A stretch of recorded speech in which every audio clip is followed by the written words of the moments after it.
पाहतोय इथे मीरा भाईंदरच्या पारिजात सोसायटीमध्ये आपण आहोत। या ठिकाणी बिबट्याला पकडण्यासाठी वनविभाग प्रयत्नशील असल्याचं पाहायला मिळतं। इथे पोलीस सुद्धा आहेत आणि नागरिकांनीही मोठी गर्दी केलेली आहे। त्यांना तिघींना गंभीर जखमी केलेलं आहे। त्यात एका मुलीचाही समावेश आहे। तरुण मुलगी आहे, तिच्या मानेवर आणि चेहऱ्यावर त्यांनी वार केलेले आहेत। आता या बिबट्याला पकडण्यासाठी नॅशनल पार्कमधलं युनिट या ठिकाणी दाखल झालंय आणि बिबट्याला बेशुद्ध करायची तयारी केली जाते।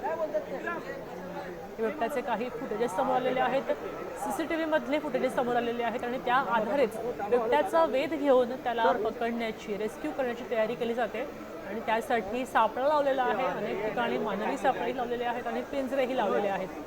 बिबट्याच्या पकडण्याची तयारी आपण पाहतोय कशा प्रकारे सगळे नागरिक जमलेले आहेत। बिबट्यानं बिथरून जाऊ नये आणि पळून जाऊ नये याची काळजी घेतली जाते।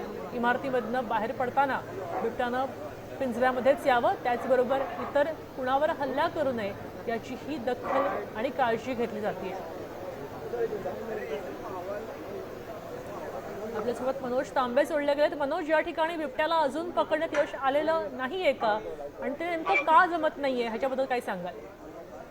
नक्कीच तब्बल आता 4 तास व्हायला आलेले आहेत। अद्याप या बिबट्याला बेशुद्ध करण्यात संजय गांधी पार्क जे आहे त्यांना अपयश येत आहे। कारण हा बिबट्या जो आहे तो किचन मध्ये लपलेला आहे, त्याच्यामुळे तो थोड्या वेळासाठी बाहेर परत असतो, त्याच्यामुळे त्याला त्याच्यावरती शूट करण्यात होताना अनेक अडचणी समोर येत आहेत। यामुळे हा जो बिबट्या आहे तो त्याला पकडण्यामध्ये किंवा त्याला बेशुद्ध करण्यामध्ये अडचणी येतात। कारण ही जी इमारत आहे दाटीवाटीने बसलेल्या इमारती जवळच्या आहेत आणि त्यामधून त्याला बेशुद्ध करणं हे संजय गांधी नॅशनल पार्कच्या युनिटला जे आहे ते अपयश येत आहे। वारंवार प्रयत्न सुरू आहेत, मात्र आता हा बिबट्या कधी बेशुद्ध होईल किंवा कधी याच्यावरती बेशुद्ध केलं जाईल याकडे सर्वांचं लक्ष लागलेलं आहे। मात्र तब्बल 4 तास झालेले आहेत। या ठिकाणी पोलीस प्रशासन असेल, मीरा भाईंदरचं अग्निशमन जवान असतील आणि या ठिकाणी रेस्क्यू करण्याला आलेली टीम या ठिकाणी टाकून उभी आहे। मात्र बिबट्या जो आहे तो वारंवार थकवा देतोय, त्याच्यामुळे बेशुद्ध करण्याचे आहे ते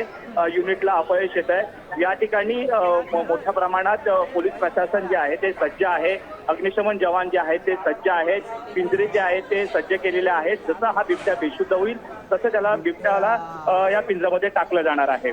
मनोज, इथे मला पोलीस दिसत आहेत, अग्निशमन दलाचे जवान दिसत आहेत आणि त्याचबरोबर वन विभागाचे कार्यकर्तेही दिसत आहेत। एकूण किती फोर्स या ठिकाणी आलेला आहे, पोहोचलेला आहे? बरोबर आहे, Sanjay Gandhi national park unit Mumbai ही फोर्स आहे। स्थानिक मीरा भाईंदर अग्निशमन जवान, स्थानिक पोलीस प्रशासन या ठिकाणी पोहोचलेला आहे आणि काही या ठिकाणी प्राणी मित्र देखील या ठिकाणी पोहोचलेला आहे। अनेकांच्या वेगवेगळ्या पद्धतीने जे आहे ते रेस्क्यू करण्याचं काम सुरू आहे, मात्र अपयश येताना आपल्याला पाहायला मिळतंय। तब्बल 4 तास जे आहे ते प्रयत्न सुरू आहेत, मात्र तरी देखील या बिबट्याला पकडण्यात कुठेतरी अपयश येताना आपल्याला पाहायला मिळतंय।